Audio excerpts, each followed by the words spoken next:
friction or rubbing. Techniques variations, superficial warming.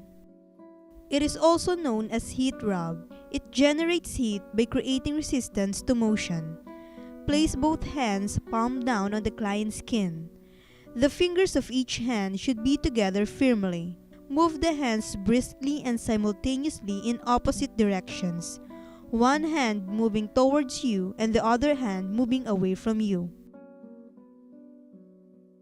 Sub-variations. Sewing. Fingertips, knuckles, or ulnar surface of one or both hands may be used if the surface area treated is small. Compress the tissue firmly with open palms and extended fingers of both hands. It is best suited for the extremities. Rolling. Roll the skin, muscle, and surrounding tissues around the bone, moving both hands in opposite directions.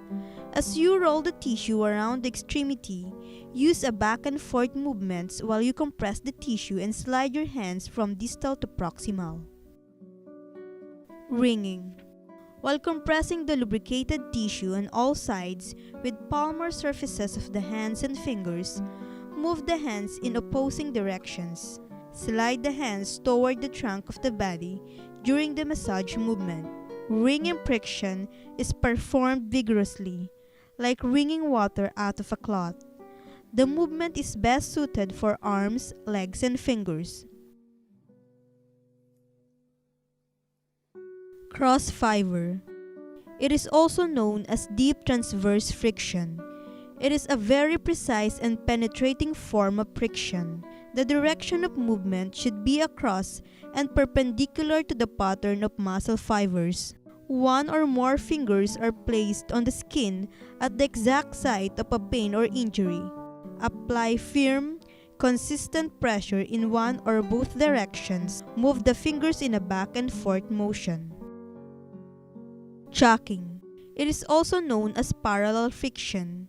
It refers to deep friction and applied in the same direction in muscle tendons or ligamentous fiber.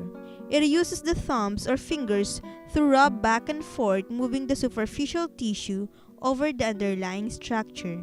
It is usually performed one-handed, while the other hand is supporting the limb that is being massaged.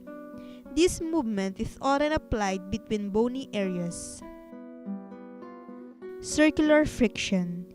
It uses a small circular movement that glides superficial tissue layer over underlying tissue layer in different direction using the fingers or palms of the hand, particularly useful around the joints and in bony areas.